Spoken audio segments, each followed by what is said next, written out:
Hey kids, Pastor John here, getting to do another Watch It video. I hope you're having an awesome summer. I hope you're enjoying your summer. I hope you're getting some good time with family. I hope you're getting some good time with the B-Box material. I hope you're learning and growing to know more about God, more about Jesus. I just hope you're having a great summer. I know it's been a little warm, but it's okay. Maybe you've gotten to hop in a pool and cool off a little bit. Here's what I want to talk about, kids, though. Will you do me a favor? Right now, I want you to think as hard as you can about one thing that you've had to work really, really hard to do. Take some time right now. You can yell it out to whoever you're with, or if you're by yourself, just yell it out to yourself. What is one thing that you've had to work really, really hard to accomplish? Maybe for you, we were talking about swimming. Maybe you've been taking swimming lessons and you've been working so hard in order to learn how to swim. Or maybe you work really, really hard in school to get good grades because you really want to get an A or a B or a C, whatever you're shooting for. Or maybe you work really, really hard at sports. Maybe you want to be the best basketball or soccer player, and so you practice every day in your backyard, or you do the batting cages to try to get better at swinging a baseball bat. But just think of that one thing it is. You got it? I hope you got it by now. So here's the deal. Paul, the guy we've been talking about, the guy from Acts, has gone on all of these missionary journeys, has done all these cool things that we've been talking about over the last number of weeks. Paul also worked really, really hard to accomplish something. You see, but Paul worked really hard. He was willing to do really hard things, go to jail, suffer, work as hard as he could in order to share the gospel. You know, those other things are great. It's great to work hard to learn something. It's great to work hard. In fact, God says to do all things as if you're doing them for him. So we want to work hard at whatever we do to honor and please God. But Paul gives us this awesome example of working really, really hard, doing really hard things in order to share the gospel. Friends, I wonder what that would look like in your life. If you think of how hard you've tried to accomplish a sports goal or a school goal, what if you applied that same type of hard work in order to share the gospel with your friends? I want to encourage you to think about that, and maybe that's something that you could do in the next couple weeks. Be thinking about how you could share the gospel just like Paul.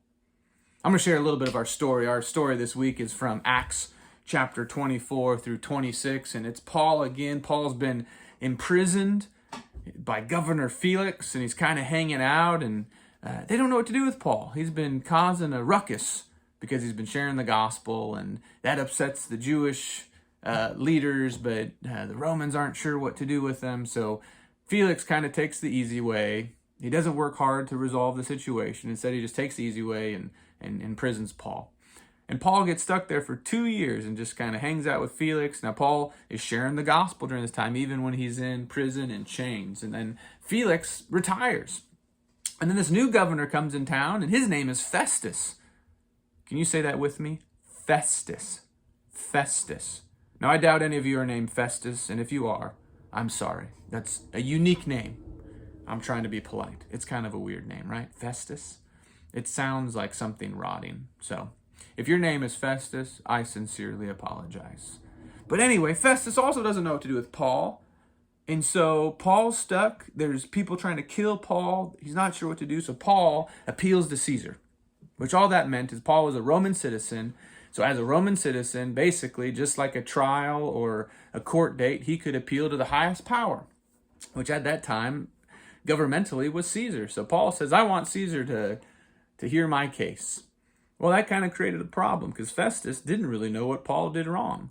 So he brings in this guy named King Agrippa and his sister Bernice, who's like a king over an area there where Paul was. And so Paul's been imprisoned, he's been captured, and now he has another opportunity to state his case, to do the hard thing, or to try to take the easy way and get out of jail.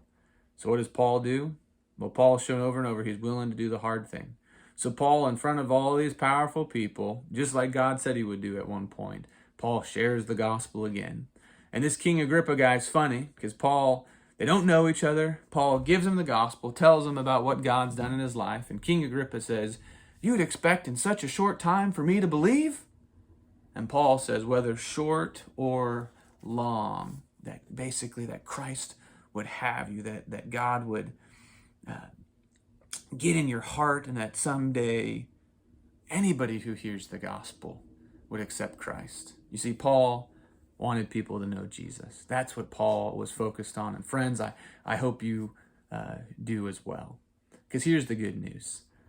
Philippians 1:6 says this, "And I am sure of this, that he who began a good work in you will bring it to completion at the day of Jesus Christ."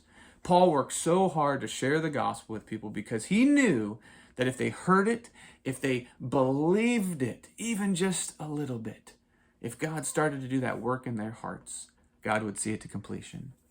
So friends, I just would challenge you to work hard over the next couple of weeks to try to share the gospel with a friend, with a family member, with someone in your life, trusting that your job is just to share the gospel, to plant and water seeds, and know that if God helps that person hear the gospel, that he's going to see that through to completion. What a good news, and we've seen that in our lives. Friends, kids, I hope you have a great summer. Finish it strong, and let's work hard to share the gospel.